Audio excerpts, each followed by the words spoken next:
మంచిదండి. మనం కొన్ని విషయాలు మనం నేర్చుకుంటూ మనం ముందుకు వెళ్దాం. ఈ యొక్క సముఖపు రేటల బల్ల గురించినటువంటి విషయాలు మనము నేర్చుకుంటున్నాం దేవుని యొక్క సన్నిధిలో.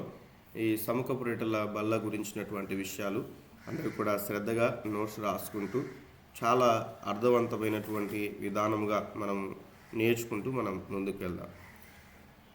ఇప్పుడు చదువుదాం. ఒక్కొక్కరు ఒక వచనం చదవండి.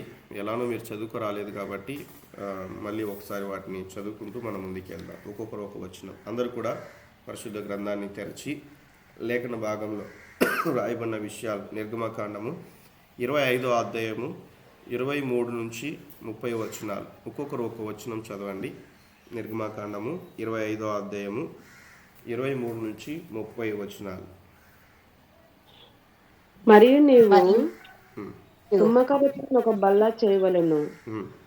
దాని పొడుగు 2 మూరలు, దాని వెడల్పు 1 మూర, దాని ఎత్తు 1 మూరెడున్నర. మేలిమి బంగారు రేకును దానికి పొదిగించి దానికి చుట్టూ బంగారు గవ చేయించవలెను. దానికి చుట్టూ బద్దెడు బద్ద చేసి వచనమే చదువుతున్నారా? అన్ని చదువుతున్నారా? 2 వచనాలు చదివాను. ఒక వచనం చదవండి. మిగతా వారు కూడా మరొక వచనం చదవండి. మేలిమి బంగారు రేకులను దానికి పొదిగించి దాని చుట్టూ బంగారపు జవను చేయింపవలెను. దానికి చుట్టూ బెత్తెడు బద్ద చేసి దాని బద్ద పైన చుట్టూను బంగారు జవ చేయవలెను. దానికి 4 బంగారు ఉంగరములు చేసి దాని 4 కాళ్ళకుండు 4 మూలలో ఆ ఉంగరము తగిలింపబడను. అల్లం మోయుటకు మోతకర్రలు ఉంగరములు బద్దకు సమీపముగా ఉండవలెను.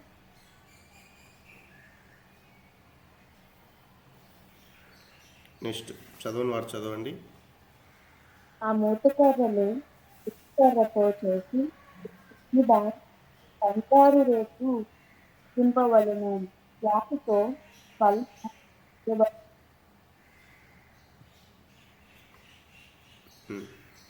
నెక్స్ట్ వచనం. మరియు నీవు దాని పల్లెమునను దుబాతునను గిన్నెనను పానీయార్పణమును ప్రార్థనను దానికి చేయవలెను. దేవునికి స్తోత్రం.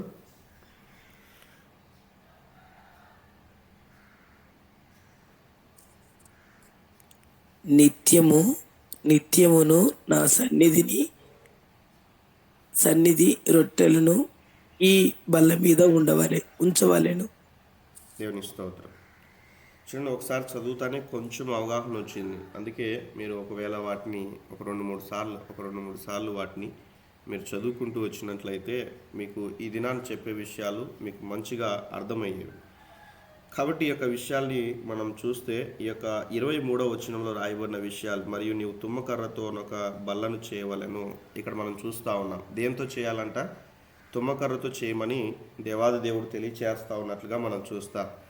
ఇప్పటివరకు మనం తుమ్మకర్ర ప్రత్యక్ష గుడారంలో ఉన్న విధానమును మనం చూస్తే అది మానవులమైనటువంటి మనము మనిషికి సాదృశ్యంగాను, అదే రీతిగా యేసుక్రీస్తు ప్రభుల వారి యొక్క మానవత్వానికి కూడా మనం చూస్తూ ఉన్నాం. దేవుని యొక్క సన్నిధిలో ఆయన ఏ రీతిగా మన కొరకు ఈ రీతిలో జీవించాడో, అయితే ఆయన పాపము లేనివాడుగా ఈ భూమి మీద ఏ రీతిగా జీవించాడో కొన్ని విషయాలు మనం చూస్తూ మనం ముందుకు వెళ్ళాం. ఇక్కడ మనం చూస్తే దేవుని యొక్క సన్నిధిలో రెండవదిగా చేయవలసినటువంటి విషయాలు ఏంటంటే దానికి ఉన్నటువంటి కొలతలు తెలియచేస్తూ ఉన్నాయి. మేలిమి బంగారు రేకును దానికి పొదిగించి అన్న విషయాన్ని మనం చూస్తూ ఉన్నాం. ఇక్కడ చెక్కలాగానే మనకు కనిపిస్తుంది, బట్ మేలిమి బంగారు రేకు పొదిగించి అన్న విషయాన్ని మనం చూస్తూ ఉన్నాం. చూడండి, మనకు కొంచెం అర్థం చేసుకోవడానికి కొన్ని డోర్స్కి కానీ మనం చూస్తే వాటికి చెక్క వుడ్డు మరి ఉంటుంది, దానిపైన ఒక కోటింగ్ ఇప్పుడైతే ఫైబర్ వచ్చాయి. ఇంకా మనము గేట్లకి ఉన్న విధానం బట్టి చూస్తే ఐరన్ గేట్స్ ఉన్నప్పటికీ కూడా వాటికి పైన మరి ఒక షీట్ లాంటిది మనం వేసుకుంటూ ఉంటాం ఉన్న విధానం బట్టి అర్థం చేసుకోవడానికి. అలానే ఇకున్నటువంటి తుమ్మకర్రతో చేయబడినటువంటి బల్లకి ఏం పొదిగించాలి అన్న విషయాన్ని మనం చూస్తే బంగారు రేకును పొదిగించి అన్న విషయాన్ని మనం చూస్తూ ఉన్నాం. 25వ వచనంలో మనం చూస్తే ఏం చేయమంటున్నాడు, దానికి బెత్తెడు బద్దె చేసి అన్న విషయాన్ని మనం చూస్తాం. దానిపైన ఏం చేయాలంట, జవ చేయమని మనం తెలియచేస్తూ ఉన్నాడు, జవ లాంటిది చేయమని. ఇక్కడ మనం చూస్తే ఇక ఉన్నటువంటి యొక్క బల్లకి పైన ఒక బెత్తెడు ఎత్తులో ఈ యొక్క విధానాన్ని చేయమని తెలియచేస్తూ ఉన్నట్లుగా మనం చూస్తాం. అదే రీతిగా కొన్ని విషయాలు మనం చూస్తే కొంచెం ఫాస్ట్గా అర్థం అవడానికి మీకు తెలియచేస్తూ ఉన్నారు. నెక్స్ట్ వచ్చిన ఏముంది, 4 బంగారు ఉంగరములను చేసి అనే విషయాన్ని మనం చూస్తాం. ఉంగరములు అంటే మన చేతికి ధరించుకునేటువంటి ఉంగరాలు కాదు కానీ, సో ఇక్కడ మీరు చూస్తూ ఉన్నారు, ఇక్కడ మీరు గమనిస్తూ ఉన్నారు స్క్రీన్లో ఈ ఉంగరాలు 4 ఉంగరాలు ఉంటున్నాయి. ఇటు సైడ్ 2, అటు సైడ్ 2. ఈ రింగ్స్ లాంటివి ఈ యొక్క బల్లకి చేయమని తెలియచేస్తూ ఉన్నాడు. అలానే మనం అర్థం చేసుకుంటే ఆ ఉంగరములను తగిలింపవలెను అన్న విషయాన్ని 27వ వచనంలోనికి వచ్చే లోపల ఉంగరములను సమీపంగా ఉండాలి అన్న విషయాన్ని కూడా మనం నేర్చుకుంటాం. సింపుల్గా చెప్తా ఉన్నాను, నెక్స్ట్ మనం స్లైడ్స్ రూపంలో కొన్ని విషయాలు నేర్చుకుంటాం. దాని తర్వాత మనం చూస్తే నిత్యము కూడా ఆ ఉన్నటువంటి బల్లపైన ఏముండాలి అన్న విషయాన్ని మనం చూస్తే గిన్నెలను, అదే రీతిగా పళ్ళెములను, ధూపార్తులను, గిన్నెలను, పానీయార్పణలకు, పాత్రలను దానికి చేయవలెను అన్న విషయాన్ని మనం చూస్తాం. మేలిమి బంగారుతో వాటిని చేయవలెను. ఇక్కడ వరకు మనం చూస్తాం. నిత్యము నా సన్నిధి రొట్టెలను ఈ బల్ల మీద ఉంచవలెను అన్న విషయాన్ని కూడా మనం చూస్తాం. ఇక్కడ వరకు మనం సింపుల్గా కొన్ని విషయాలు మనం నేర్చుకోవడానికి. ఇప్పుడు మనము కొన్ని విషయాలు మనం చూస్తూ మనం ముందుకు వెళ్దాం. స్క్రీన్ కనిపిస్తున్న విషయాలు ఎవరైనా కూడా నేను కొన్ని విషయాలు ఇక్కడ పొందుపరిచాను. ఫాస్ట్గా చదివితే నేను సబ్జెక్ట్ని తెలియచేస్తాను. 2 మూరల పొడవు, 1 మూర వెడల్పు, 3.5 ఎత్తుగల కొలతలతో తుమ్మకర్రతో చేయబడిన బల్ల బంగారు రేకుతో కప్పవలసి ఉన్నది. మరొకరు చదవండి.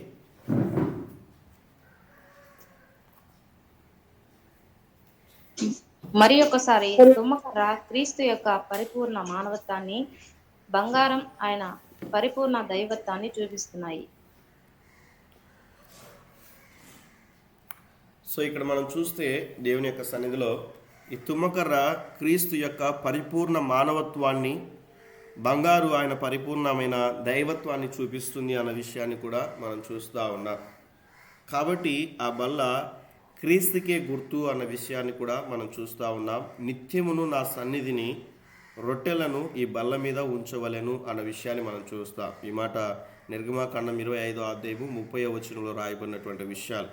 ఆ బల్లపై ఉన్న రొట్టెలు కూడా యేసుక్రీస్తును చూపిస్తున్నది అన్న విషయాన్ని మనం చూస్తాం.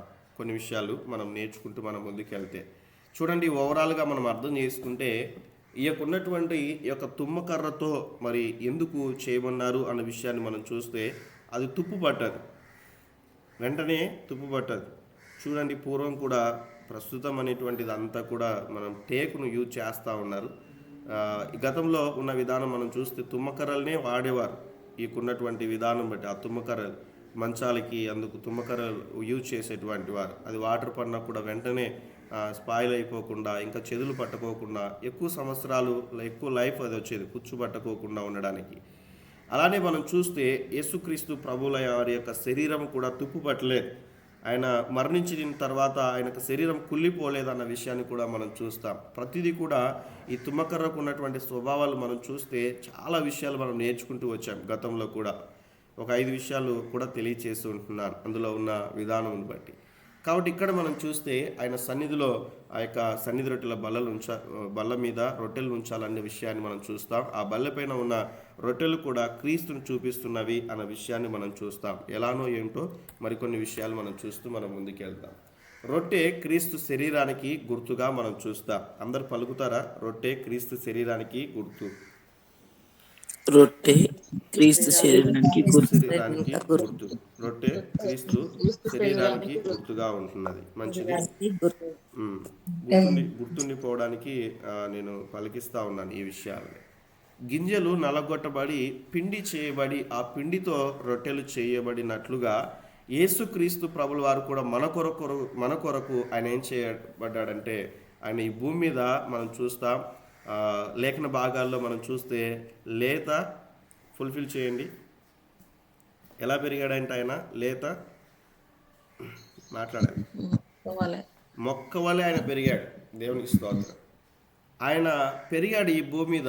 అలా జీవిస్తూ మన కొరకు ఆయన నలగొట్టబడ్డాడు. ఆయన 53వ యెషయా గ్రంథంలో 53వ అధ్యాయంలో మనం చూస్తే ఆయన ఏ రీతిగా నలగొట్టబడతాడో, ఆయన పుట్టక మునిపే 700 సంవత్సరాల క్రితము రాయబడి ఉంటున్నాయి. యెషయా గ్రంథం 53వ అధ్యాయంలో రాయబడిన విధానం, యేసుక్రీస్తు ప్రభుల వారి గురించినటువంటి ప్రవచన వాక్కులు మనం చూస్తాం. ఆయన ఏ రీతిగా ఈ భూమి మీదకి వస్తాడు, ఏ రీతిగా ఆయన నలగొట్టబడతాడు, ఏ రీతిగా ఆయన జీవిస్తాడు అన్న విషయాన్ని, ఆయన అటువంటి సౌందర్యము కలిగినటువంటి స్థితిలో ఉన్న ఆయన స్వరూపమైనను సొగస్సైనను లేనటువంటి స్థితిలోనికి మన కొరకు ఆయన నలగొట్టబడ్డాడు అన్న విషయాన్ని మనము చూస్తాం వివిధ కోణాల్లో. కాబట్టి ఇక్కడ మనం చూస్తే ఆయన నలగొట్టబడి మనలని పోషించు రొట్టెగా మారినట్లుగా మనం చూస్తూ ఉన్నాం. పోషించు రొట్టెగా మార్చబడ్డాడు. నేను జస్ట్ కొన్ని విషయాలు అవుట్లైన్ తెలియచేసి తర్వాత అందులో ఉన్నటువంటి ఆత్మీయ సత్యాలని మీకు తెలియచేస్తాను. కాబట్టి ఇక్కడ మనం చూస్తే కాల్చబడినటువంటి రొట్టె యేసుక్రీస్తు ఎలాగో శ్రమల ద్వారా కాల్చబడినప్పటికీ పాపము లేని వానిగా ఉండి మన విమోచకుడు అయ్యాడో చూపిస్తున్నది అన్న విషయాన్ని మనం చూస్తూ ఉన్నాం. ఈరోజు చూడండి, యేసుక్రీస్తు ప్రభుల వారి లేఖన భాగాల్లో మనం చూస్తే ఆయన జీవిత విధానాన్ని మనం చూస్తే ఆయన మనకు వలె శ్రమ పడ్డాడు, ఆయన మనకు వలె ప్రయాణం చేశాడు, మనకు వలె ఆయన జీవించాడు, మనకు వలె ఆయన నిద్రపోయాడు, మనకు వలె ఆయన ఆహారం తిన్నాడు. ఇలా 100% ఆయన మానవునిగా 100% ఆయన దేవునిగా ఈ భూమి మీద 33.5 సంవత్సరం జీవించినట్లుగా మనం చూస్తాం. కేవలం ఆయన చేసినటువంటి జీవిత విధానంలో ఆయన చేసిన పరిచర్య 3.5 సంవత్సరాలే. ఎంత ఇప్పటికి వరకు కూడా మనం చూస్తే ఆ ఉన్న విధానమును మనం చూస్తే ఆ సేవా ఫలం అనేటువంటిది మన వరకు సువార్తగా మార్చబడి మన వరకు దైవికంగా ఈ విషయాలు మనం నేర్చుకుంటున్నామంటే ఆ దినాన దేవుడు మన కొరకు చేసినటువంటి ఆ కార్యములు అన్న విషయాన్ని మనం చూస్తూ ఉన్నాం. మనం అర్థం చేసుకోవాలి. ఈరోజు నేను వాటి గురించి మరికొన్ని విషయాలు మనం చూస్తే ఈ యొక్క ఉన్న విధానమును బట్టి కాల్చబడినటువంటి రొట్టె మనము కూడా ఎన్నో శ్రమలు వస్తూ ఉంటాయి. కుటుంబాల ద్వారా, ఇంకా ఇరుగు పొరుగు వారి ద్వారా, మన కుటుంబస్తుల వల్లే, ఇంకా మనం చూస్తే సంఘంలో, సమాజంలో, మనం జాబ్ చేసుకున్న దగ్గర ఎన్నో శ్రమలు. ఒక క్రైస్తవుడుగా శ్రమల గుండా మనం వెళ్తూ ఉంటాం. ఈ విషయాలు జ్ఞాపకం చేసుకోండి. శ్రమల గుండా వెళ్తూ ఉంటాం. ఎందుకంటే ఆయన కూడా శ్రమల గుండా వెళ్ళాడు. అలా వెళ్తున్నప్పటికీ కూడా పాపము లేనటువంటి వ్యక్తిగా ఆయన ఈ భూమి మీద జీవించగలిగాడు. అదే దేవుడు కూడా మనలో నుంచి కోరుకుంటున్నటువంటి విషయం అన్న విషయాన్ని మనం నేర్చుకుంటూ మనం ముందుకెళ్దాం. ఈ యొక్క పులియని రొట్టె యేసుక్రీస్తు యొక్క పాపము లేని స్వభావాన్ని చూపిస్తూ ఉంది. లేఖన భాగాలన్నీ చదివించుకుంటూ వెళ్ళడానికి సమయం సరిపోదు, కానీ మీరు అర్థం చేసుకుంది. పులియని రొట్టె యేసుక్రీస్తు యొక్క పాపము లేనటువంటి స్వభావాన్ని చూపిస్తూ ఉంది అన్న విషయాన్ని మనం చూస్తాం. మన జీవితాల్లో కూడా మనం పులిసిపోయినటువంటి వ్యక్తులుగా ఉండకూడదు. చూడండి, ఎక్కువ పులిసిపోయింది అనుకోండి పిండి, ఏమైపోద్ది? మంచి టేస్ట్ ఉంటుందా? పాడైపోతుంది. దోశలు వేసుకుంటారు కదా మీరు అందరూ, ఎక్కువ పులిసిపోతే ఏమైంది? మంచి టేస్ట్ వస్తుందా? మాట్లాడండి.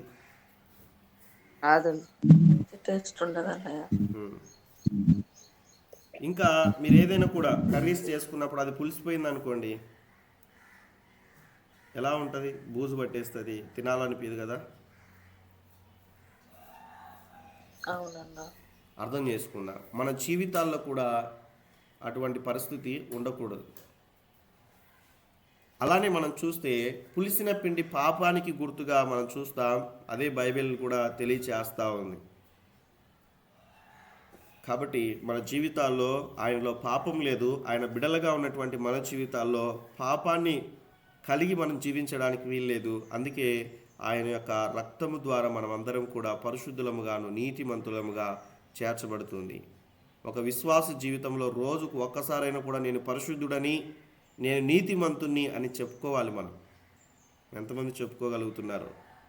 ప్రార్థనలో ఉంటుంది, ప్రభువా నేను పాపిని క్షమించు క్షమించు. ఎన్నిసార్లు ప్రార్థన చేసినా ఆ ప్రార్థన మారదు కదండి. చాలామంది జీవితాల్లో మనం చూస్తూ ఉంటాం. దేవుడు మన కొరకు ఆయన చేసిన కార్యమును మనం చూస్తే దేవుడు మనల్ని పాపులుగా ఇంకా చూడలేదు. ఆయన ఒక్కసారి బలిగా మార్చబడి మనల్ని కూడా నీతిమంతులుగా మార్చి ఉంటున్నాడు, మన పరిశుద్ధులుగా మార్చి ఉంటున్నాడు. రక్షింపబడిన ప్రతి ఒక్కరూ నీతిమంతులు, అలానే రక్షింపబడిన ప్రతి ఒక్కరూ పరిశుద్ధులని దేవుని యొక్క వాక్యం సెలవిస్తూ ఉన్నది. ఈ పరిశుద్ధతలో మనం ముందుకు వెళ్తూ సంపూర్ణముగా మార్చబడాలి. అది దేవుడు మనకిచ్చినటువంటి ఆధిక్యత అన్న విషయాన్ని మనం చూస్తాం. గతంలో కూడా మీకు తెలియచేశాను, సింహాసనానికి వెళ్ళాలంటే ఆశమాశ కాదు, మారు మనసు అనుభవం ఉండాలి, పాపక్షమాపణ, బాప్టిజము, దేవుని యొక్క సన్నిధిలో మనం చూస్తే పరిశుద్ధాత్మలో అనుభవాలు, వేరుబాటు జీవితం, పరిశుద్ధత, ప్రత్యేకమైనటువంటి జీవితం, తర్వాత దేహ విమోచన, ఇవన్నీ కూడా ఒక ప్రాసెస్ని మనం నేర్చుకున్నాం ఆ సింహాసనానికి ఎక్కాలంటే అన్న విషయాన్ని. చాలామంది జీవితాల్లో బాప్టిజం తీసుకొని ఇంకా నేను బాప్టిజం తీసుకున్న పరలోకానికి వెళ్ళిపోతాలే అన్నట్ల భ్రమలో ఉంటారు అన్న విషయాన్ని మనం నేర్చుకుంటూ వచ్చాం. కాబట్టి మనం లేఖన భాగాల్ని సరైనటువంటి రీతిగా అర్థం చేసుకుంటూ మనం ముందుకు వెళ్ళాలి. నెక్స్ట్ లైన్లో మనం చూస్తే కొరింథీయులకు రాసిన మొదటి పత్రిక 5వ అధ్యాయంలో 1-8 వచనాల్లో మనం చూస్తే, గోధుమ గింజ నాటబడి చచ్చి అది మొలిచి కొట్టబడి నలగొట్టబడి కాల్చబడినప్పుడు అది మనకి రొట్టెగా సిద్ధపరచబడుచున్నది అన్న విషయాన్ని మనం చూస్తూ ఉన్నాం. అలానే యేసుక్రీస్తు ప్రభుల వారు కూడా దైవత్వాన్ని విడిచి ఎండిన భూమిలో మొలిచి యూదులచే హింసింపబడి గెత్సమనే ఆ యొక్క ఉన్నటువంటి ప్రాంతంలో నలిగి కల్వరి ఆ యొక్క కొండ మీద కాల్చబడినటువంటి స్థితి మనం చూస్తూ ఉన్నాం. కాల్చబడ్డం అంటే అగ్ని ద్వారా అని కాదు, ఆ యొక్క ఎండ సమయంలో, ఎంతో వేడి ఉన్నటువంటి ఆ యొక్క సమయంలో, ఆయన మధ్యాహ్న కాల సమయంలో ఆ యొక్క దారి గుండా సిలువను మోస్తూ గోల్కతా అనబడినటువంటి యొక్క కల్వరి అనేటువంటి యొక్క ప్రాంతంలో మనం చూస్తే ఆయనే శరీరం అంతా కూడా కాల్చబడినటువంటి స్థితికి సూచనగా మనం చూస్తాం.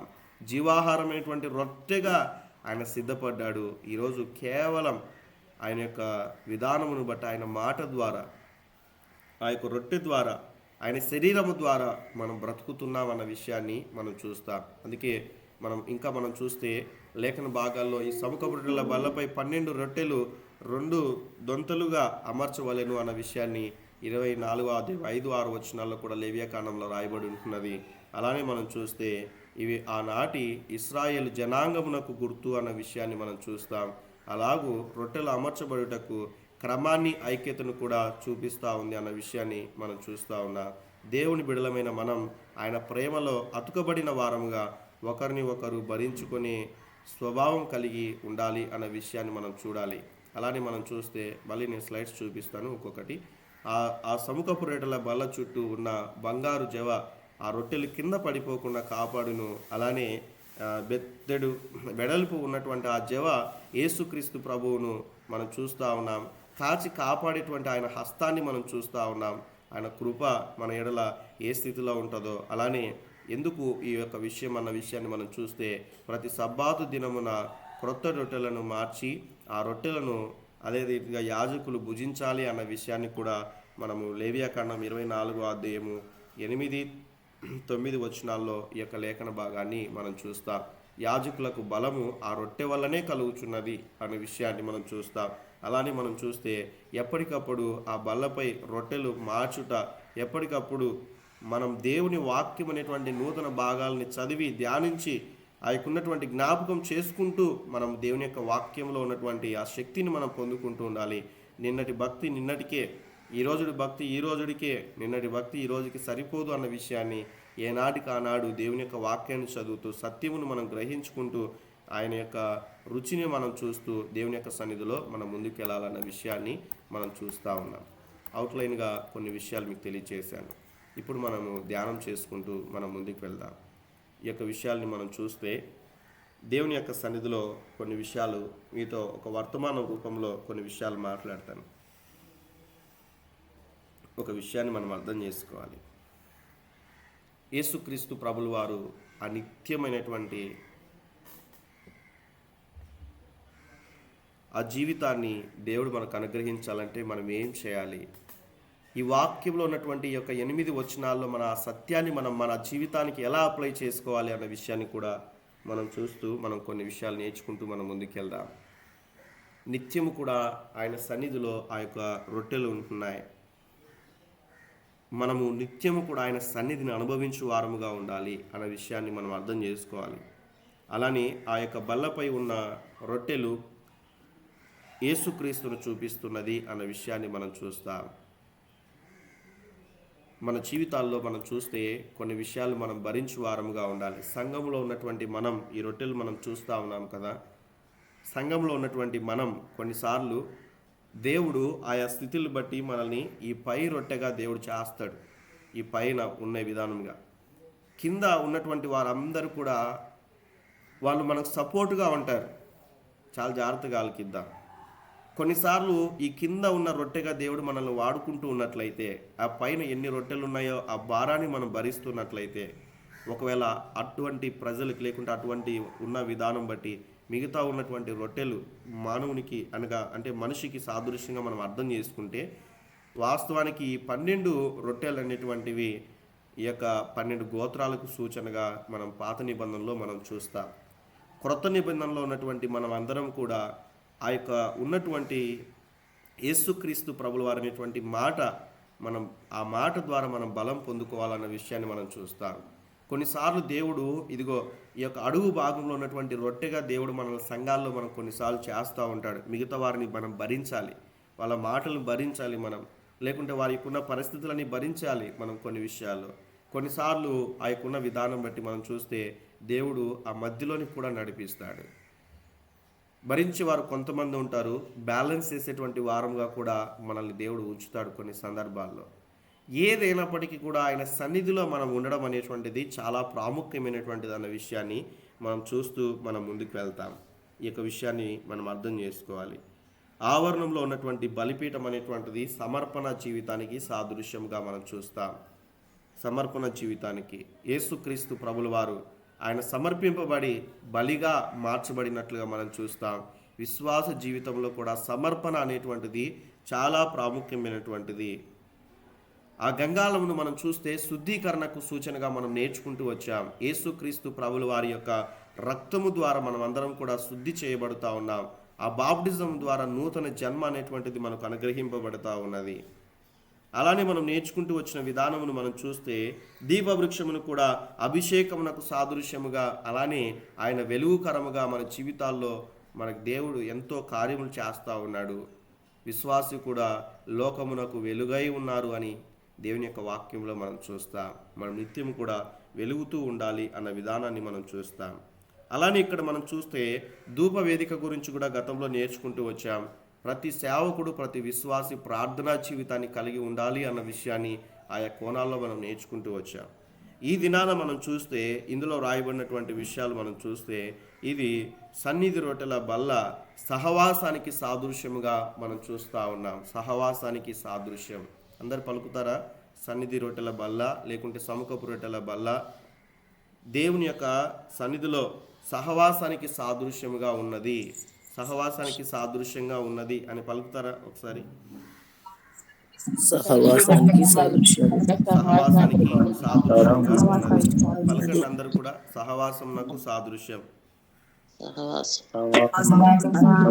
సహవాసానికి సాదృశ్యం. దేవునికి స్తోత్రం.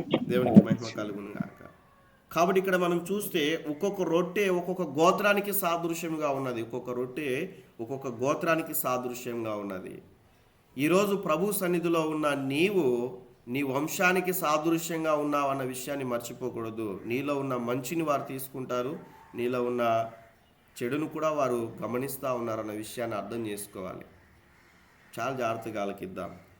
ప్రభు సన్నిధిలో ఉన్నటువంటి మనమందరం కూడా భక్తి జీవితంలో ఏదో నామకార్థమైనటువంటి భక్తి జీవితంలో కొనసాగుతూ నా లైఫ్ ఇక్కడ ముగిస్తే చాలే, నెక్స్ట్ జనరేషన్లో ఉన్నవారు మంచిగా ఉంటే సరిపోద్ది అన్నట్లయితే అది భ్రమ అన్న విషయాన్ని జ్ఞాపకం ఉంచుకోవాలి. నేను లాస్ట్ టైం మీకు ఒక అనలైజ్ చేస్తూ వచ్చాను. మన జీవితం ఎప్పుడైతే మనము ఇప్పుడు మనం బ్రతికేటువంటిది మహా అంటే 120 years. ఎంత ఆయుష్ ఉన్నప్పటికీ కూడా. దీని ఇంపాక్ట్ అనేటువంటిది, ఫర్ ఎగ్జాంపుల్ రాజేష్ అనేటువంటి నేను కలిగి ఉన్నటువంటి భక్తి జీవితము నా తర్వాత వచ్చేటువంటి వంశాలకి దాదాపుగా 600 I forgot that name word, నేను వాటిని అనలైజ్ చేసిన విధానం బట్టి 600 సంవత్సరాలు అది ఇంపాక్ట్ చూపిస్తుందంట. 600 సంవత్సరాలు. ఈరోజు మనం కలిగి ఉన్నటువంటి యొక్క భక్తి అనేటువంటిది కేవలం మన పిల్లల వరకే అని కాదు. ఈరోజు అబ్రహాము కలిగి ఉన్నటువంటి ఆ స్థితిని నేటి వరకు మనం ధ్యానించుకోలేదా? నేటి వరకు మనము అర్థం చేసుకోవట్లేదా? అలానే అబ్రహాము ఒక సందర్భంలో అబద్ధం ఆడాడు. ఇస్సాకు కూడా అబద్ధం ఆడాల్సిన పరిస్థితి వచ్చింది. యాకోబు కూడా అబద్ధం ఆడాల్సినటువంటి పరిస్థితి వచ్చింది. ఈరోజు మన జీవితాల్లో మనం అర్థం చేసుకోవాలి. మన జీవితాల్లో మోసపూరితమైనటువంటి బ్రతుకులు ఉన్నట్లయితే వాటిని మార్చుకొని ప్రభు సన్నిధిలో మనం దేవుని కొరకు జీవించడం అనేటువంటిది చాలా ప్రాముఖ్యమైనటువంటిది. అది మంచిదైనా సరే మన వంశానికి వారు గ్రహిస్తూ ఉన్నారు. అది దేవునికి వ్యతిరేకమైనటువంటిది కూడా మనం చూస్తే అది వెంబడిస్తూ ఉందన్న విషయాన్ని మనం చూస్తూ ఉన్నాం. కయ్యను హేబేలు గురించినటువంటి విషయాలు కూడా మనం చూస్తాం. ఒకసారి వారి వంశాన్ని అనలైజ్ చేసుకోనండి. కయ్యను హేబేలు గురించినటువంటి విషయాలు వారి జీవితాల్లో మనం చూస్తే ఎవరు చంపారు, ఎవరు చంపబడ్డారు మాట్లాడాలి. ఎవరు చంపారు, ఎవరు చంపబడ్డారు? కయ్యను హేబేలు చంపాడు, హేబేలు చంపబడ్డాడు. కయ్యను ఏం చేశాడు? చంపాడు. హేబేలు ఏమైపోయాడు? చనిపోయాడు. దాని తర్వాత మీరు చూడండి, మీరు చూస్తా ఆ యొక్క వంశాన్ని, మీరు వంశ క్రమాన్ని మీరు ఎప్పుడైతే అనలైజ్ చేసుకుంటారో ఆ విషయాన్ని కనుక మీరు అర్థం చేసుకున్నట్లయితే ఆ కయ్యను వంశంలో మనం చూస్తే అనేక మంది అదే స్థితి కలిగి ఉన్నట్లుగా మనం అర్థం చేసుకుంటాం. దాని తర్వాత వచ్చినటువంటి వంశాలన్నీ కూడా చంపబడతా వచ్చారు. లాస్ట్ టైం మీకు వచ్చిన ఆధారంగా కొన్ని విషయాలు నేను మాట్లాడుతూ వచ్చాను. కాబట్టి మన జీవితాల్లో మనం చూస్తే ఆ యొక్క వంశ క్రమం అనేటువంటిది, ఆ వంశావులు అనేటువంటివి కూడా మనం చూస్తూ వస్తాం. ఈరోజు మనం కలిగి ఉన్నటువంటి యొక్క భక్తి అనేటువంటిది నీ వంశానికి, నీ తర్వాత వచ్చేటువంటి ఆ తరానికి ఎంతో మాదిరి చూపించేటువంటిదిగా ఉండాలి అన్న విషయాన్ని మీకు తెలియచేస్తా ఉన్నాను. అటువంటి కృపలో మనం ముందుకెళ్ళాలి. అటువంటి దేవుని యొక్క సన్నిధిని మనం అనుభవిస్తూ ఉండాలి. ఆత్మీయ జీవితంలో కావచ్చు, కుటుంబ జీవితంలో కావచ్చు, మనల్ని మనం మోసం చేసుకుంటూ మనం ముందుకు వెళ్ళినట్లయితే అది అంత ఉపయోగకరంగా ఉండదు. కానీ ఆ భక్తి జీవితంలో ఉన్నటువంటి శక్తిని మనం పొందుకుంటూ మనము ముందుకు వెళ్ళాలి అన్న విషయాన్ని మీకు తెలియచేస్తా ఉన్నాను. అందుకే ప్రభు సముఖములో సహవాసం అనేటువంటిది చాలా ప్రాముఖ్యమైనటువంటిది. ప్రతి దినము కూడా ఆయనతో సహవాసం చేయాలి. అందుకే దేవుడు ఇచ్చినటువంటి కృపలో నేను ఎప్పుడు కూడా చెప్తూ ఉంటాను, నా వ్యక్తిగతంగా నేను గ్రహించినటువంటి విషయాలు, నేను అర్థం చేసుకున్నటువంటి విషయాల్లో భాగంగా మనం చూస్తే, ఒక వ్యక్తి దేవునితో సహవాసం చేస్తూ, దేవుని బిడలతో సహవాసం చేస్తూ, దేవునితో సమయాన్ని గడుపుతూ, అలానే దేవుని యొక్క వాక్యము, దేవుని యొక్క సన్నిధితో సహవాసం చేస్తూ ముందుకు వెళ్తున్నట్లయితే, ఫెలోషిప్లో ఉండగలిగినట్లయితే పాపం చేయడానికి అనుకూలత ఉండదు అన్న విషయాన్ని. ఈ రెండు లేకోకుండా, వాక్యం చదువుకోకుండా, ప్రార్థన చేసుకోకుండా, ప్రభు సన్నిధిలో ఇలా సహవాసములో, నేనంటే ఇలా అంటే గూగుల్ మీట్కి వస్తేనే అని చెప్పట్లేదు, సంఘంలో కావచ్చు, మీ కుటుంబాల్లో కావచ్చు, లేకుంటే ఒక సమూహంగా కావచ్చు, అలా ఫెలోషిప్ అనేటువంటిది లేకోకుండా ఉన్నట్లయితే ఆటోమేటిక్గా పాపం అనేటువంటిది ఎంటర్ అవ్వడానికి అవకాశం ఉంది. పాపం అంటే ఏదో పెద్దదే కాదు. అబద్ధం ఆడడం కూడా పాపమే. ఒకరిని చంపేస్తే వచ్చేటువంటి పాపం ఎంతనో, అబద్ధం ఆడితే వచ్చే పాపం కూడా అంతే. చిన్న పాపం పెద్ద పాపం అని లేదు బైబిల్లో. చాలా జాగ్రత్తగా ఆలకిద్దాం. బైబిల్లో చిన్న పాపం పెద్ద పాపం అని లేదు. ఆల్రెడీ జాన్స్ అలెక్స్ గారు ఈ యొక్క టాపిక్ని చెప్పారు, స్మాల్ సిన్ బిగ్ సిన్ అనే టాపిక్లో. చిన్న పాపం పెద్ద పాపం ఉందా అన్న విధానాన్ని. కాబట్టి మనం చూస్తే పాపం పాపమే అనే విషయాన్ని మనం అర్థం చేసుకుంటూ మనం ముందుకెళ్ళాలి. అందుకే దేవుని యొక్క సన్నిధిలో ఆ సహవాసంలో మన ఆత్మీయ జీవితాలు ఉన్నప్పుడు దేవుడు మనల్ని అంచెలంచెలుగా ఆశీర్వదిస్తాడు అన్న విషయాన్ని మనం చూస్తాం. ఇప్పుడు మనం అర్థం చేసుకుంటే ఈ రొట్టెలు ఎలా తయారు చేయబడతాయి అన్న విషయాన్ని మనం జ్ఞాపకం చేసుకున్నప్పుడు లేఖన భాగంలో ఉన్నటువంటి సత్యాన్ని మనం చూస్తూ మనం ముందుకు వెళ్తే ఇప్పటి వరకు కొన్ని విషయాలు మనం చూస్తూ వచ్చాం. సెకండ్ స్లైడ్లో ఈ యొక్క రొట్టెలు యేసుక్రీస్తు యొక్క శరీరానికి సాదృశ్యంగా గింజలు నలగొట్టబడాలి, పిండి చేయబడాలి, ఆ పిండిలో ఉన్నటువంటి రొట్టెలుగా, ఆ పిండితో రొట్టెలుగా చేయబడినట్లుగా యేసుక్రీస్తు ప్రభుల వారు కూడా మన కొరకు కాల్చబడ్డాడు అన్న విషయాన్ని ఇక్కడ రాయబడిన ఒక వచనాన్ని మనం చూస్తే చదవండి. ఈ యొక్క మాటని కొరింథీయులకు రాసిన మొదటి పత్రిక 5వ అధ్యాయము 1 నుంచి 8 వచనాలు ఒకసారి మనం చదువుకుందాం. 1 నుంచి 8 వచనాలు.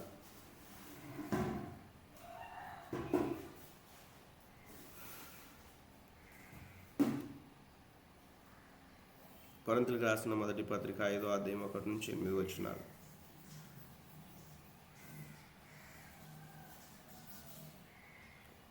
మీలో జారత్వం ఉన్నదని వదంతి కలదు. మీలో ఒకడు తన తండ్రి భార్యని ఉంచుకున్నాడట. అట్టి జారత్వము అన్యజనుల్లోనైనా జరగదు. ఇట్లుండి మీరు ఉప్పొంగుచున్నారే గాని మీరెంత మాత్రము దుఃఖపడి ఇలాంటి కార్యము చేసిన వారిని మీలో నుండి వెలివేసిన వారు కారు. నేను దేహ విషయమై దూరముగా ఉన్నను, ఆత్మ విషయమై సమీపముగా ఉండి మీతో కూడా ఉండినట్టుగానే ఇట్టి కార్యము ఇలాగు చేసిన వారిని గూర్చి ఇదివరకే తీర్పు తీర్చి ఉన్నాను. ఏమనగా ప్రభువైన యేసు దినమందు వాని ఆత్మ రక్షింపబడినట్లు శరీరేచ్ఛలు నశించుటకై మన ప్రభువైన యేసుక్రీస్తు నామమున మీరును నా ఆత్మయు మన ప్రభువైన యేసుక్రీస్తు బలముతో కూడి వచ్చినప్పుడు అట్టి వానిని సాతానునకు అప్పగింపవలెను. మీరు అతిశయపడుట మంచిది కాదు. పులిసిన పిండి కొంచెమైనను ముద్దంతయు పులియజేయునని మీరు ఎరుగరా? మీరు పులిపిండి లేనివారు గనుక క్రొత్త ముద్ద అవుటకై ఆ పాతదైన పులిపిండిని తీసి పారవేయుడి.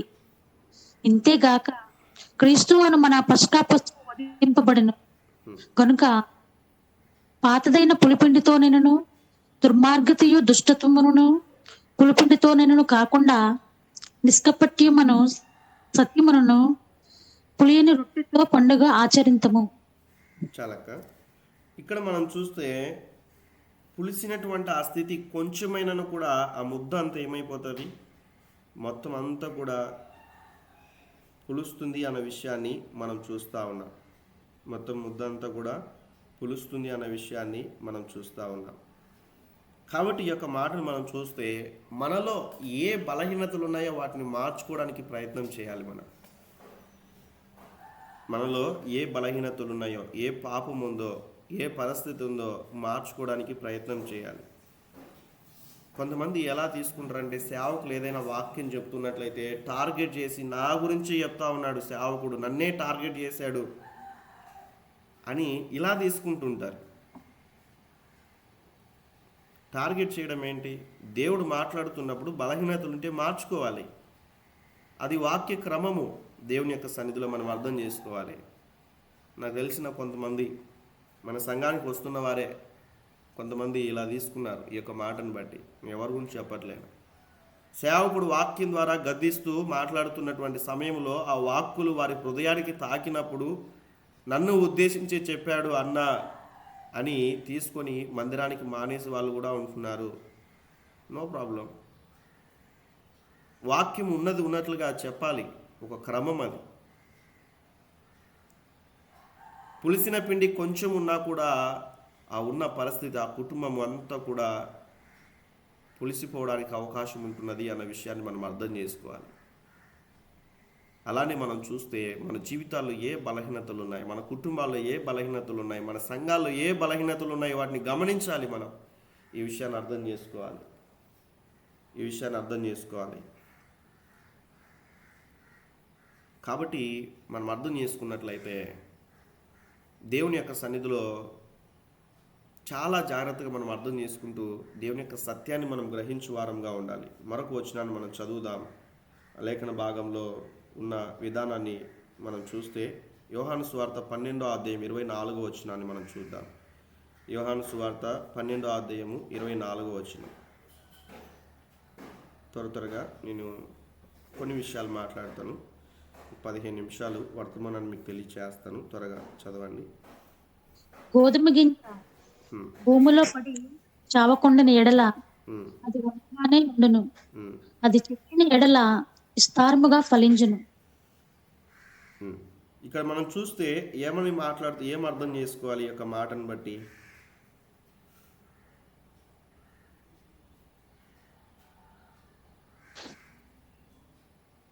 మాట్లాడండి. ఏమని అర్థం చేసుకోవాలి? మీరేం అర్థం చేసుకుంటున్నారు ఈ మాటని? గోధుమ గింజ భూమిలో పడి చావకుండిన ఎడల అది ఒంటిగానే ఉండును, అది చచ్చిన ఎడల విస్తారముగా ఫలించును అనే విషయాన్ని మనం చూస్తాం.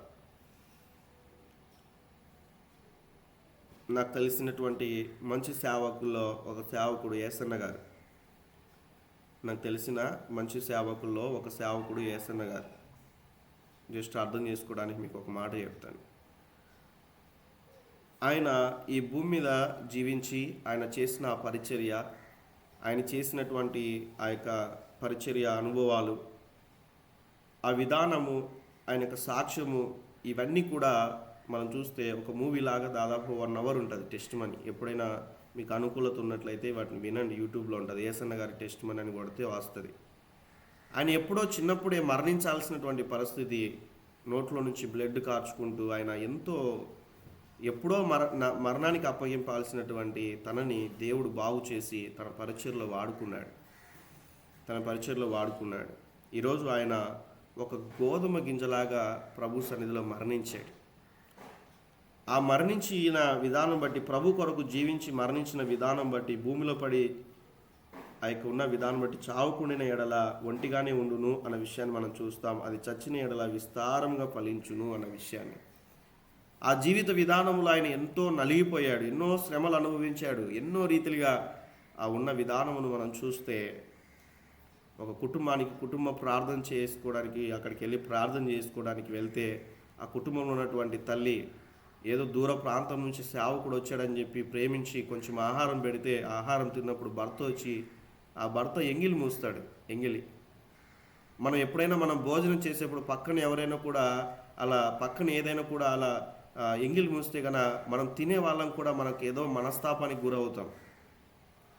కొంచెం కూడా బుద్ధి లేదు, బుర్ర లేదు, ఇక్కడ దగ్గుతూ ఉన్నాడు, ఇక్కడ కక్కుతూ ఉన్నాడు, ఇక్కడ మూస్తూ ఉన్నాడు అన్నట్లుగా ఆలోచన చేస్తాం. ఆ యేసన్న గారు చేసిన క్రియ ఏంటంటే ఆయన అలా ఉమ్మి వేసినా కూడా ఆ ప్లేట్లో అలానే కలుపుకొని తిన్నాడంట అండి. ఒకసారి ఆలోచన చేద్దాం. క్రీస్తు కొరకు ఎటువంటి తగ్గింపు స్వభావం కలిగి తను జీవించగలిగాడు. ఎలా అయితే ఉమ్మి వేశాడో ఆ ఉమ్మిని కూడా ఆయన అలానే కలుపుకొని దేవుని యొక్క సన్నిధిలో అలా తిన్నప్పుడు ఆ కుటుంబంలో ఒక సమయం వచ్చింది, ఎవరైతే ఉమ్మి వేశారో ఆ వ్యక్తి కూడా దేవుని కొరకు జీవించడం ప్రారంభించాడు. నేను ఎందుకు ఈ మాట చెప్తున్నానంటే, ఈ దినాన ఆయన మరణించినప్పటికీ కూడా ఆయన ప్రారంభించినటువంటి సేవ ఆగిపోలేదు. దాదాపుగా 1500 సంఘాలు, 3000 మంది సేవకుల్ని దేవుడు ఇచ్చాడు, లక్షలాది మందిని విశ్వాసులు ఇచ్చాడు. ఒక్కరి ద్వారా ఎలా సాధ్యమైంది? ఈ విషయాన్ని అర్థం చేసుకుందాం. ఈరోజు ప్రభు కొరకు ఒక గోధుమ గింజలాగా మనం అనేకులను బ్రతికించు వారముగా మనం బ్రతికి ఉండగానే అనేకుల్ని, మన వంశాలని, మన కుటుంబాలని, ఇరుగు పొరుగు వారిని ప్రభు కొరకు సిద్ధపరిచి మనం మరణించినా కూడా అనేకులను లేస్తారు మనకున్నటువంటి సాక్ష్య జీవితాన్ని బట్టి. అదే మన నీతి క్రియలు మన వెంట వస్తాయి. మన ఆస్తిపాస్తులు మనం చనిపోతే రావు. లక్షల మంది ప్రభు సన్నిధిలో సమకూర్చబడుతూ ఉన్నారు. ప్రపంచవ్యాప్తముగా ఆయన రాసిన పాటలు పాడుకునేటువంటి ప్రజలు లేరండి. జ్ఞాపకం చేసుకుందాం. నీతిమంతుల్ని జ్ఞాపకం చేసుకోవడం ఆశీర్వాదకరం. సందర్భం వచ్చింది కాబట్టి గుర్తుకు చేస్తూ ఉన్నాను. ఎవరినో పొగడాలి, ఎవరినో బ్లేమ్ చేయాలని కాదు, సందర్భాన్ని బట్టి గుర్తుకు చేస్తూ ఉన్నాను. అర్థం చేసుకుందాం. మన జీవితంలో మనం ప్రభు కొరకు ఎంతవరకు మనం జీవించాలి, ఎంతవరకు జీవిస్తూ ఉన్నాం, జీవిస్తే కలిగేటువంటి ఆశీర్వాదాన్ని గురించి ఒక ఎగ్జాంపుల్గా మీకు సేవకుని చూపించాను. కాబట్టి ప్రియమైన దేవుని బిడ్డలారా, మన జీవితాల్లో మనం చూస్తే యేసుక్రీస్తు ప్రభుల వారు ఈ భూమి మీద జీవించిన విధానం, ఆయన చంపేశారు అక్కడ ఉన్నవారు. ఒకనొక సమయంలో ఆయన వెంబడించిన వారే. ఆయన ఉపవాస కూడికలు పెడితే 5,000 మంది వచ్చారు, దాదాపుగా పురుషులు. 3 దినాలు ఉపవాస కూడికలకి. ఆయన మరణించే సమయానికి అదే నోర్లు చంపివేయండి అన్నారు.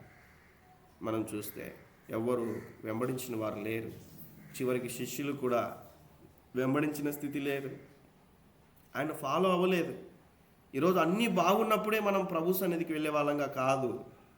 మనం ఎటువంటి శ్రమలు ఉన్నా కూడా ప్రభు సన్నిధిని నిత్యము కూడా అనుభవిస్తూ ఉండాలి. కేవలం నేను ఆదివారాన్ని ఉద్దేశించి మాట్లాడలేదు, దయచేసి జ్ఞాపకం ఉంచుకోవాలి. నేను ఎప్పుడు కూడా ఆదివారం క్రైస్తవుడిగా ఉండడానికి ఇష్టపడండి. మనం అలా ఉండకూడదు.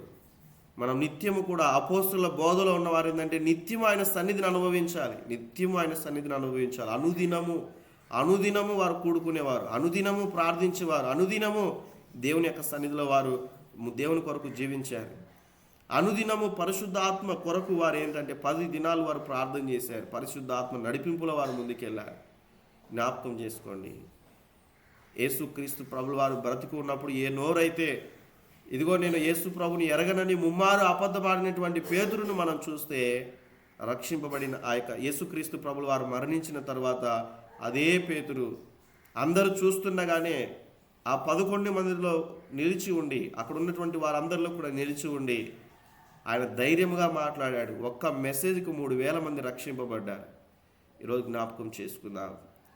బహుశా యేసుక్రీస్తు ప్రభులు వారు జీవించినటువంటి విధానంలో ఎంతోమంది వెంబడించారు, కానీ ఆయన మరణించే సమయానికి ఎవరు లేరు.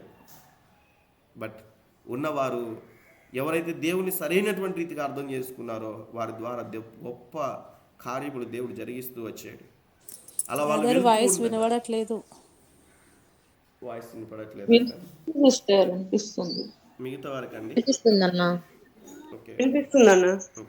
అందరికీ వినిపిస్తూ, ఎవరికైనా వినిపించలేదంటే మీరు ఒకసారి లెఫ్ట్ అయ్యి మళ్ళీ జాయిన్ అవ్వండి. మేబీ మీకున్న ఏరియాలో సిగ్నల్ ప్రాబ్లం ఉండొచ్చు. మంచిది చెప్పినందుకు. ఒకవేళ నా దగ్గర కూడా ప్రాబ్లం ఉంటే నేను సరి చేసుకోవడానికి. కాబట్టి మనం అర్థం చేసుకున్నప్పుడు మన ఆత్మీయ జీవితాల్లో మనం కూడా ఆ సత్యాన్ని మనం గ్రహించి వారంగా ఉండాలి. ఆయన బ్రతికి ఉండగా వెంబడించిన వారు ఎంతోమంది ఆయన చనిపోయిన తర్వాత వారు ఎలా ప్రభు కొరకు జీవించగలిగారు? హతసాక్షులు అవ్వారండి, రంభములతో కోయబడ్డారు. ఎటువంటి ఘోరమైన పరిస్థితుల్లో వారు మరణించారు ప్రభు కొరకు. మనం చూస్తే ప్రభు కొరకు అటువంటి వైరాగ్యం కలిగి వారు జీవించగలిగారు. ఆ 12 మందిలో ఉన్నటువంటి వారు ఒకరు మనం చూస్తే తోమ ఈ భారతదేశానికి వచ్చినట్లుగా మనం చూస్తాం. మొదట కేరళకు వచ్చాడు ఆయన. ఆ ప్రాంతం గుండుగా సువార్త చేసుకుంటూ ఆ యొక్క చెన్నై ప్రాంతంలో మరణించినట్లుగా మనం చూస్తాం. ఇలా ఒక్కరి ద్వారా ప్రారంభింపబడినటువంటిది ఈరోజు నేటి దినానికి ఈ యొక్క పల్లెటూరు కూడా సువార్త వెళ్తూ ఉంటే ఆ రోజు వారు చేసినటువంటి ఆ క్రియ అన్న విషయాన్ని మనం చూస్తూ ఉన్నాం. ఆ పరిచర్య విధానం, వారు ప్రభు కొరకు నలగొట్టబడ్డారు. ఆ నాటబడిన స్థితిని మనం చూస్తే వారు ప్రభు కొరకు నలగొట్టబడ్డారు, కాల్చబడడం అంటే ఏదో గన్ను తీసుకొని కాల్చడం కాదు. ఆ యొక్క పొయ్యి మీద రొట్టె కాల్చబడుతున్నటువంటి సమయంలో ఆ యొక్క సెగ అనేటువంటిది కాలితేనే అది ఆహారంగా మార్చబడుతుంది. ఈరోజు మనం కూడా ఎదురయ్యేటువంటి శ్రమలు అనేటువంటిది మనం అనుభవిస్తూ వాటిలో ఉన్నటువంటి సత్యాన్ని గ్రహిస్తూ ఇది ప్రభు కొరకై ఒకవేళ శ్రమలు వస్తున్నట్లయితే వాటిని జయిస్తూ మనం ముందుకెళ్ళినట్లయితే మనం ఇతరులకు రొట్టెలుగా మార్చబడతాం. దేవునికి మహిమ కలుగును గాక. చాలామందికి శ్రమలు అనుభవించడం ఇష్టం ఉండదు, బాధలు ఇష్టం ఉండదు. ఒకవేళ అలాంటి సందర్భాలు ఏదైనా కూడా వచ్చినట్లయితే అయ్యో దేవుడు వీరికి కృప దయచేయలేదు అన్నట్లుగా తీసుకుంటారు, లేకుంటే దేవుడు మమ్మల్ని విడిచిపెట్టారు అన్నట్టుగా తీసుకుంటారు. అబ్రహాము పిల్లలు లేక ఎన్ని సంవత్సరాలు ఆయన జీవించగలిగాడు కదా. హన్నా ఎటువంటి శ్రమలు గుండా వెళ్ళింది. దేవుడే ఆమెను సంతు లేని దానిగా చేశాడు. అదొక శ్రమ. ఇరుగు పొరుగు వారి ద్వారా శ్రమ పడుతూ వచ్చింది. కాల్చబడినటువంటి పరిస్థితిని మనం చూస్తాం. ఒక సమయం వచ్చింది, దేవుడు కృప చూపించాడు, దేవుడు కార్యం చేశాడు. ఈరోజు ఆ కాల్చబడినటువంటి స్థితిని బట్టి, నలగొట్టబడిన స్థితిని బట్టి ఆ బాధ, కన్నీరు అవన్నీ కూడా హన్నా అనుభవించింది. ఆ కాల్చబడినటువంటి స్థితిలో నుంచి, ఆ కుటుంబంలో నుంచి దేవుడు అనేకులకు ఆహారం పెట్టడానికి సమూయేలుని లేవనెత్తాడు. దేవునికి స్తోత్రం. సమూయేలు ద్వారా ఎంతో పరిచర్యను దేవుడు జరిగించుకుంటూ వచ్చాడు. ఈ దినాన మనకు వచ్చేటువంటి శ్రమలు, రోమిలకు రాసిన పత్రిక 8వ అధ్యాయంలో రాయబడిన విధానమును మనం చూస్తే ఈ లోక శ్రమలు ఎన్నదగినవి కావు. ఒకవేళ ఇప్పుడు వెళ్తూ ఉన్నటువంటి యొక్క శ్రమలు మనం చూస్తే దేవుడు మనకు భరించలేని శ్రమలు పెట్టడంటండి. ఆల్రెడీ మీకు తెలియచేశాను 3 రకాలైనటువంటి శ్రమలు. మనకై మనం చేసుకున్న శ్రమలు, మన తప్పిదాల ద్వారా వచ్చేటువంటి శ్రమలు, దేవుని మహిమార్థమై వచ్చేటువంటి శ్రమలు. ఏ శ్రమలు మనం కలిగి ఉన్నామో గ్రహించాలి. మొదట అన్నీ దేవుడు పెట్టినట్టు కాదు, అర్థం చేసుకోవాలి. మనకున్న పరిస్థితిని బట్టి, మనకున్న స్తోమతను బట్టి, మనకున్న ఆ యొక్క పరిసరాలను బట్టి మనం ముందుకు వెళ్ళాలి. కొన్ని మనకై మనం చేసుకుంటాం తప్పిదాలు, అవి కాదు, ఆ శ్రమలు కాదు. నిజముగా మనం భరించేటువంటి ఈ శ్రమలు దేవుడు పెట్టాడా, దేవుని మహిమార్థమై ఉన్నాయా, మనం చేసినటువంటి యొక్క క్రియల ద్వారా వస్తున్నాయా అన్న విషయాన్ని మనం అర్థం చేసుకోవాలి మొట్టమొదటిగా. కాబట్టి ప్రభు కొరకు మనం జీవించగలిగినట్లయితే, ఆయన కొరకు మనము జీవించగలిగినట్లయితే మనం అనేకులకు ఆశీర్వాదకరంగా మనం మార్చబడతాం అన్న విషయాన్ని మీకు తెలియచేస్తా ఉన్నాను. త్వరగా కొన్ని విషయాలు మీకు తెలియచేస్తాను. ఏంటంటే ఒక 5 విషయాలు రాసుకోనండి. ఇకున్నటువంటి విధానమును మనం చూస్తే రొట్టెగా మార్చబడాలంటే మొట్టమొదటిగా మనం చూస్తే పొలములో ఉన్నటువంటి గోధుమలు కోయబడాలి అన్న విషయాన్ని మనం అర్థం చేసుకుంటాం. పొలము అని రాసుకొని ఐఫోన్ పెట్టుకోనండి. రాసుకునే అలవాటు ఉన్నవాళ్ళు మ్యాక్సిమం అందరినీ కూడా రాసుకోమని చెప్తాను. ఈరోజు సండే కాబట్టి అనుకూలత ఉంటుంది కాబట్టి దయచేసి రాసుకోనండి, అది మీకు ఆశీర్వాదకరంగా ఉంటుంది. పొలము అని ఐఫోన్ పెట్టుకొని లోకానికి సాదృశ్యము అని రాసుకోనండి. పొలము నేను యాక్చువల్లీ పీపీటీ చేయడానికి నాకు సమయం లేదు. ఉదయం ట్రై చేశాను చేయడానికి, కానీ అనుకూలత లేదు. అందుని బట్టి మీకు ఎక్స్ప్లెయిన్ చేస్తా ఉన్నాను, రాసుకోనండి. పొలము అనగా లోకమునకు సాదృశ్యము. పొలము అనగా లోకమునకు సాదృశ్యము. గోధుమలు ఐఫోన్ పెట్టుకుని రాసుకోనండి. గోధుమలు ఆత్మలకి సాదృశ్యము. గోధుమలు ఆత్మలకి సాదృశ్యము. మళ్ళీ అడుగుతాను నేను, మీరు చెప్పాలి. గోధుమలు ఆత్మలకి సాదృశ్యము. ఆత్మలంటే దయ్యాలు కాదు, దయచేసి నాకు ఉంచుకోవాలి. ఆత్మలంటే ఈ భూమి మీద ఉన్నవారు అని అర్థం చేసుకున్నాను. ఆత్మలకు సాదృశ్యం.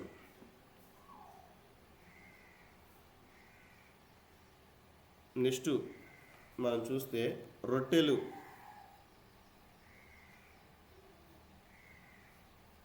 విశ్వాసులకి సాదృశ్యం. రొట్టెలు విశ్వాసులకి సాదృశ్యం.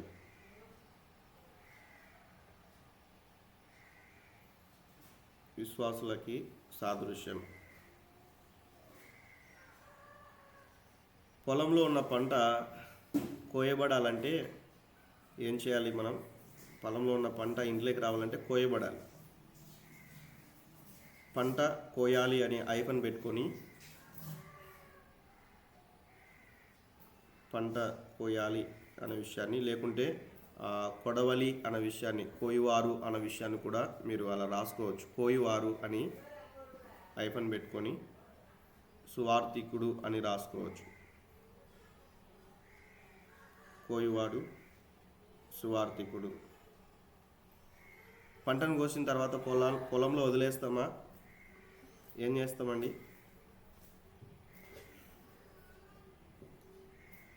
మాట్లాడండి. పంటను కోస్తారు, కూర్చుకుంటారు, సమకూర్చుకుంటారు కదా. సమకూర్పు అని రాసుకోనండి. మీకు అర్థమయ్యే రీతిగా ఎలా అయినా రాసుకోవచ్చు. సమకూర్పు అని రాసుకొని పరలోక రాజ్యం కొరకు అని రాసుకోండి. సమకూర్పు అని ఐఫోన్ పెట్టుకొని పరలోక రాజ్యం కొరకు. ఇప్పటివరకు ఉపోద్ఘాతాన్ని చెప్పాను. ఇందులో ఉన్న విషయాల్ని మనం నేర్చుకోవాలి కాబట్టి మనం చూద్దాం కొన్ని విషయాలు.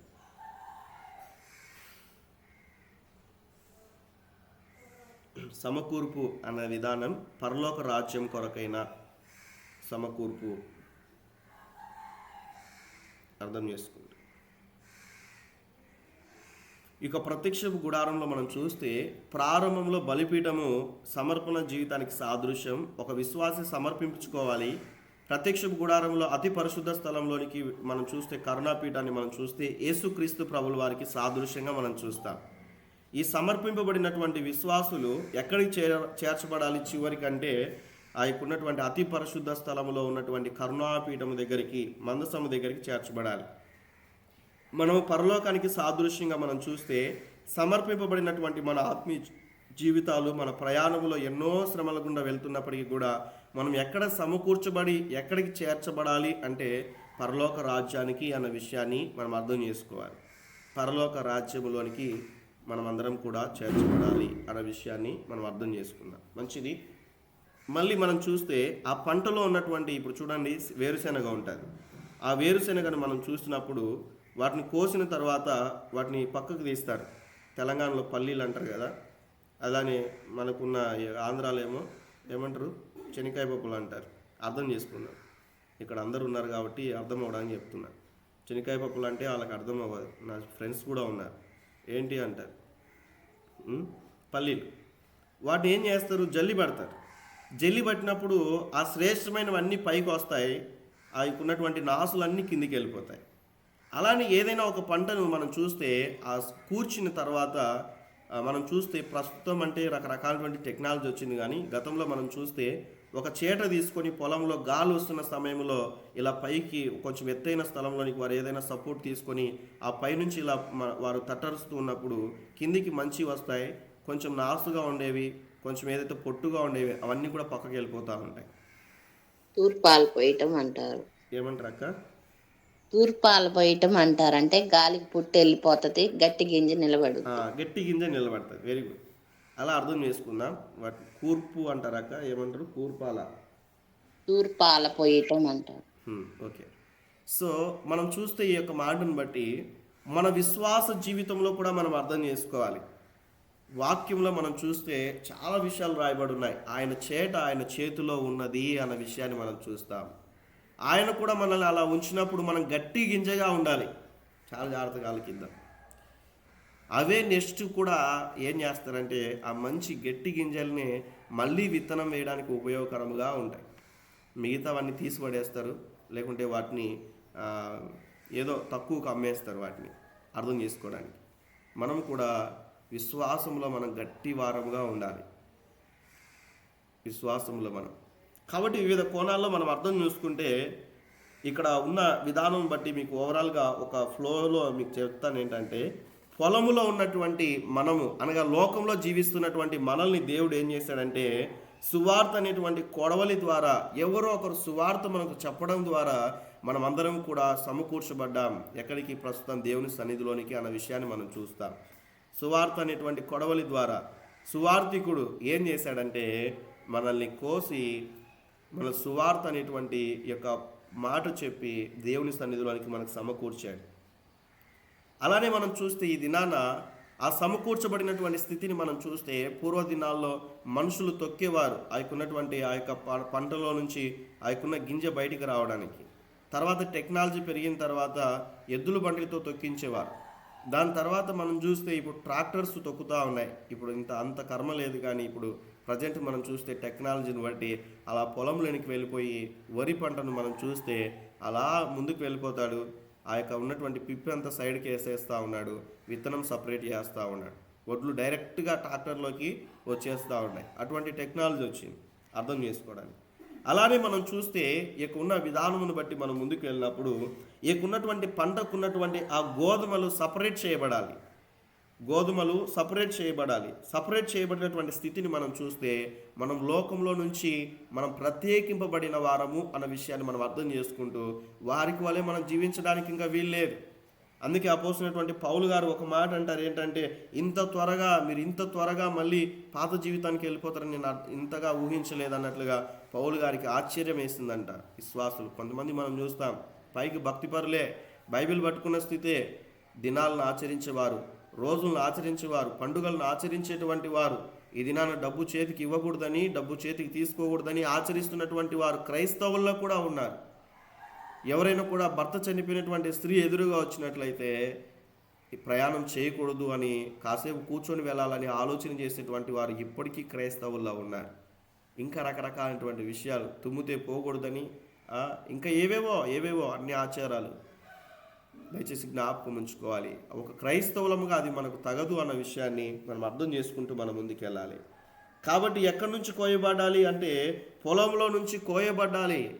ఈరోజు చాలామంది జీవితాల్లో మనం చూస్తే పొలంలో నుంచి కోయబడ్డారు, మళ్ళీ పొలానికే వెళ్ళిపోతూ ఉన్నారు. జ్ఞాపకం చేసుకోవాలి. కోయబడినంత వరకు పొలంలో అయినా కూడా ఫలిస్తావు. కోయబడిన తర్వాత పొలంలో ఉన్నట్టయితే వర్షానికి ఎండకు తడిచిపోయి ఏమైపోతుంది, పంట నాశనం అయిపోతుంది. ఈరోజు కోయబడిన తర్వాత మళ్ళీ లోకంలోనికి వెళ్ళిపోతూ ఉన్నట్లయితే ఆయకున్న విధానమును మనం చూస్తే జీవితం అనేటువంటిది ఎటువైపుకు వెళ్ళిపోతుందో ఒకసారి అర్థం చేసుకోవాలి. రక్షింపబడినప్పటికీ కూడా ఇంకా కొన్ని పరిస్థితులు కోయబడలేనటువంటి పరిస్థితిని మనం చూస్తాం. కొద్దిసేపు దేవుడు, కొంతసేపు లోకం, రకరకాలైనటువంటి పరిస్థితుల్లో ముందుకెళ్ళేటువంటి వారు. రెండవదిగా మనం చూస్తే మనం కోయబడ్డామన్న విషయాన్ని మనం చూస్తూ వచ్చాము.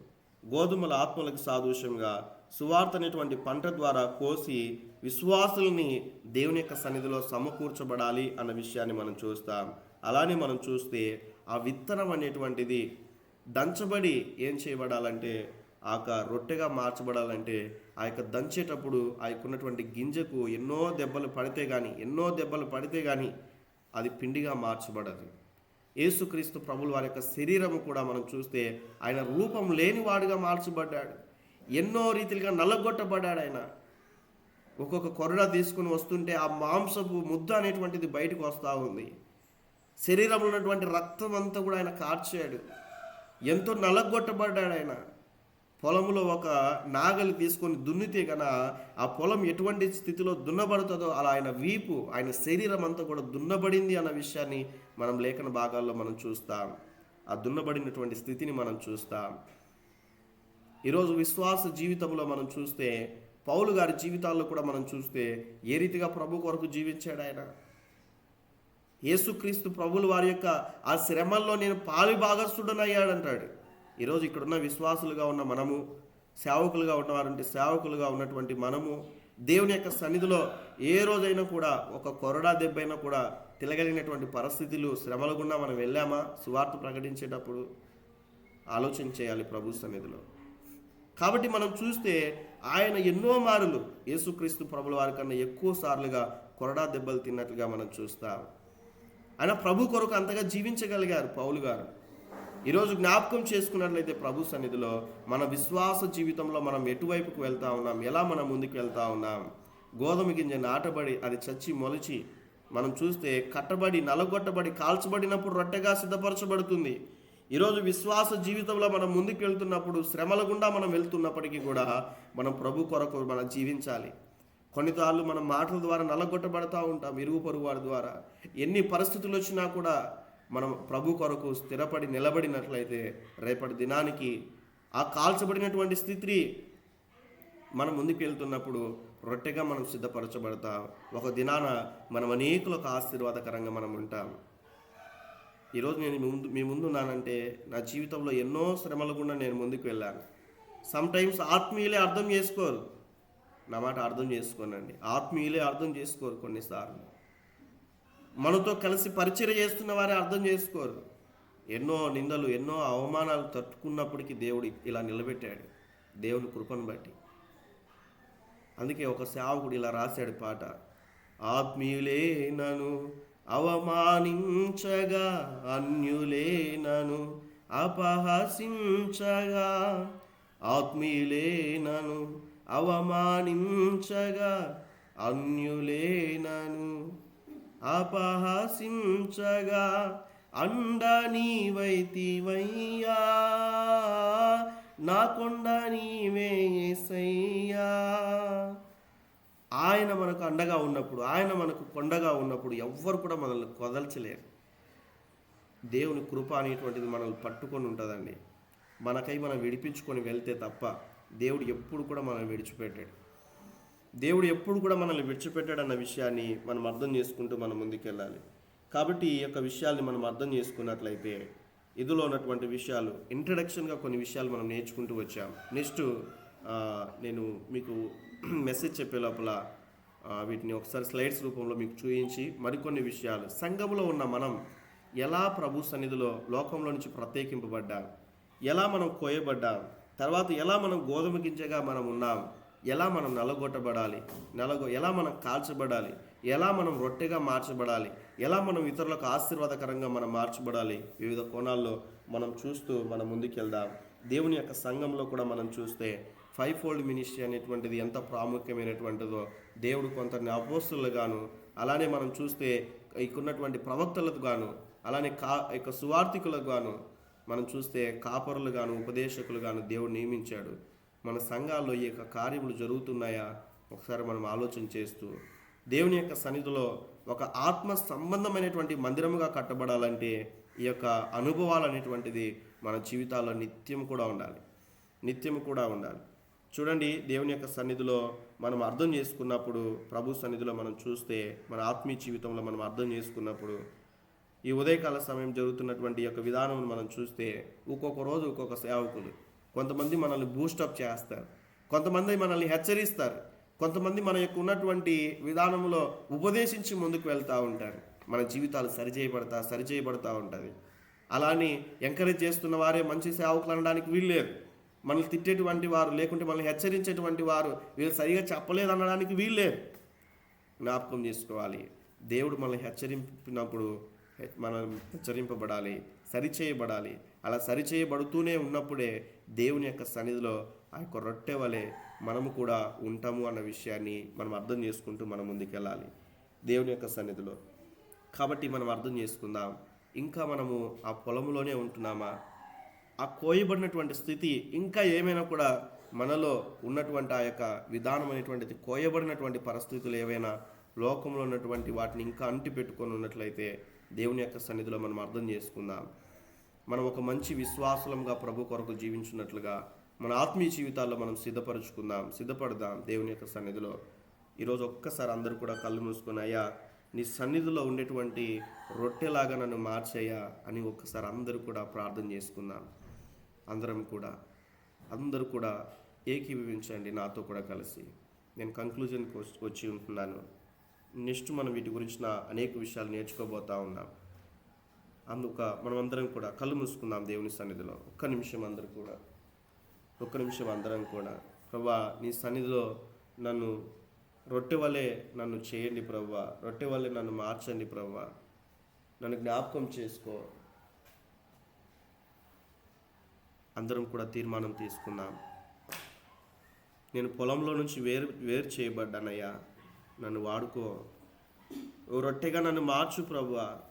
ఇదిగో సువార్త ద్వారా నేను విన్నాను, మీ సన్నిధిలో ఉండటకు కృప దయచేయండి. ఆయా రీతిలుగా మనం దేవుని యొక్క సన్నిధిలో ఈ దినాన్ని మనం విన్న విధానమును బట్టి మనలో ఇంకా ఎక్కడైనా కూడా పులిసిన స్థితి ఉంటున్నదేమో, పాపం ఉంటున్నదేమో ప్రభు సన్నిధిలో మనము జ్ఞాపకం చేసుకుందాం.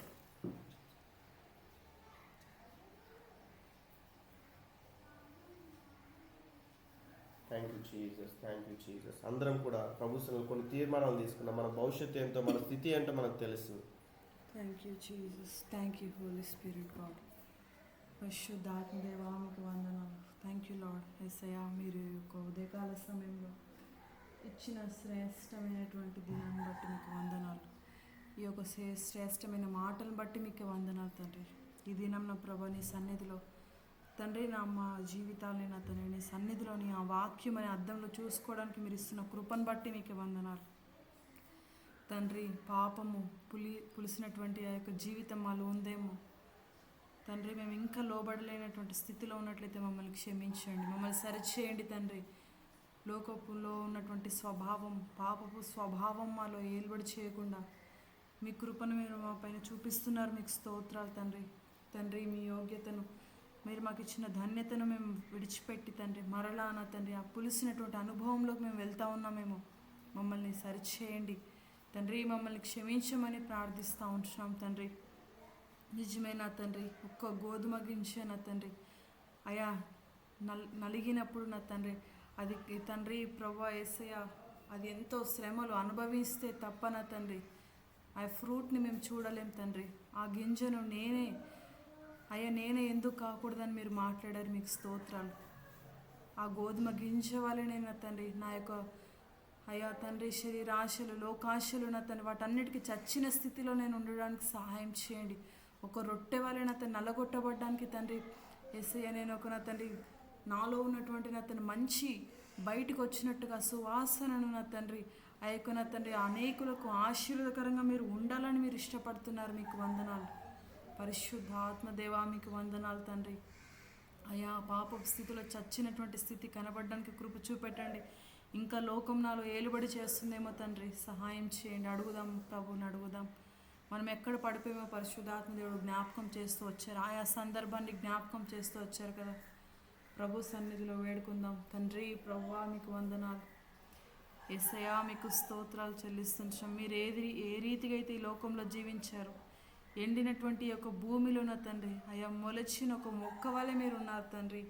ఈ పాపంలో నా తండ్రి యొక్క లోకము నా తండ్రి ఎండిపోయినటువంటి స్థితి నా తండ్రి, మంచి కనబడలేనటువంటి స్థితి, భయంకరమైనటువంటి పరిస్థితుల గుండా మేము ప్రయాణం చేస్తూ ఉన్నాం. అయిన నా తండ్రి అయ్యా ప్రజలకు నిరీక్షణ ఇచ్చి ఆ యొక్క మొలకనిచ్చే చెట్టు వల్ల నేను ఉండాలి తండ్రి అని అడుగుదాం ప్రభు సన్నిధిలో. తండ్రి నన్ను నిరీక్షణకు ఆధారంగా మీరు ఉంచమని ప్రార్థన చేద్దాం. పరిశుద్ధ ఆత్మదేవా, మీకు వందనాలు తండ్రి. మా జీవితాలు సరిచేయండి. ఇంకా నీకు ప్రీతికరంగా జీవించాలి తండ్రి. మా వ్యక్తిగత జీవితం నలగొట్టబడడానికి సహాయం చేయండి. మమ్మల్ని మేము సరి చేసుకోవడానికి కృప చూపెట్టండి తండ్రి.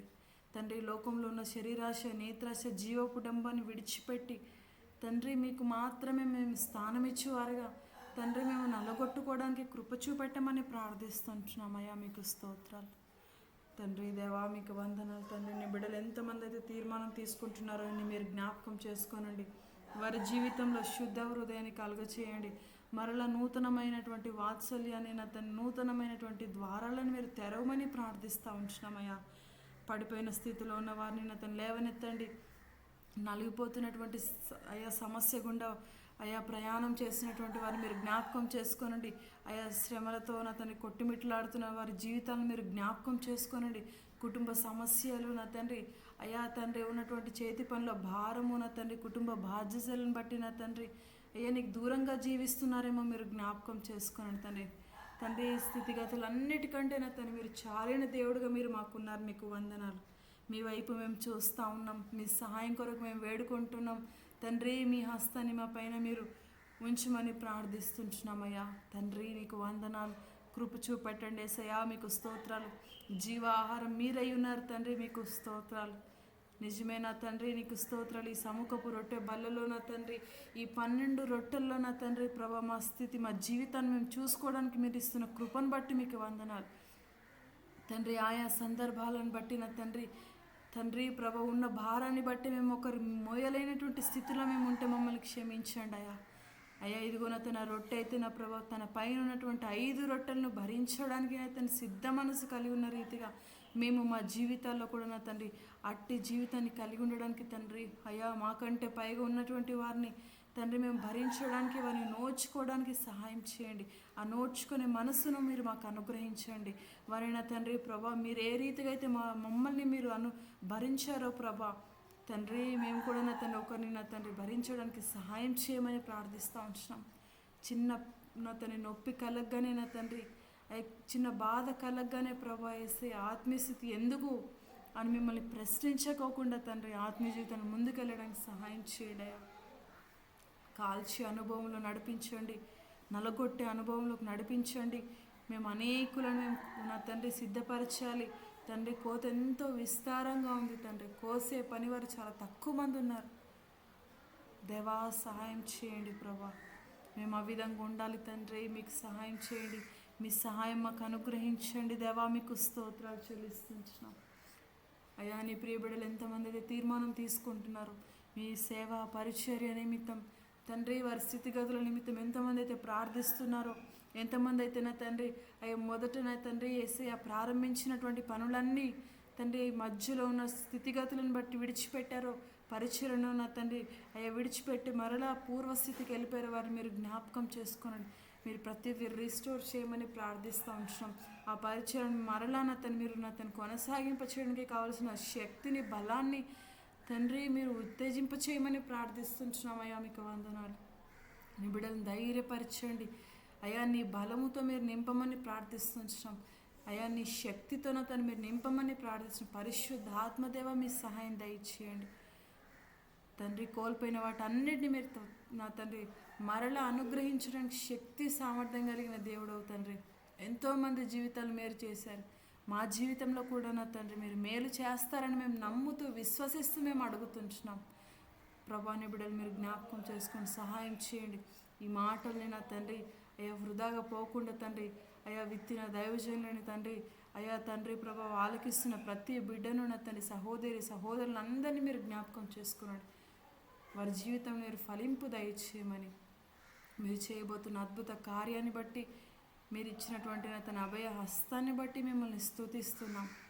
మీరు చేయబోతున్న గొప్ప ఘన కార్యాలను బట్టి మిమ్మల్ని కీర్తిస్తూ మహిమ ఘనత ప్రభావాలు మీరు ఒకరే పొందుకోమని యేసు నామములో వేడుకుంటున్నాం తండ్రి.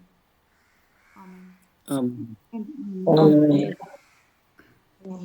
తండ్రి అయిన దేవుని యొక్క ప్రేమయు, కుమారుడైనటువంటి యేసుక్రీస్తు ప్రభుల వారి యొక్క కృపయు, పరిశుద్ధాత్మ దేవుడైనటువంటి అన్యోన్య సన్నిధి సహవాసం ఈ ఉదయకాల సమయంలో ప్రభు సన్నిధిలో జాయిన్ అయిన ప్రతి ఒక్కరికి వాక్యమిని వాక్యానుసారంగా జీవించాలని తీర్మానం తీసుకున్న ప్రతి ఒక్కరికి సకల పరిశుద్ధులకు సదాకాలం తోడే ఉండి నడిపించునుగాక. ఆమేన్.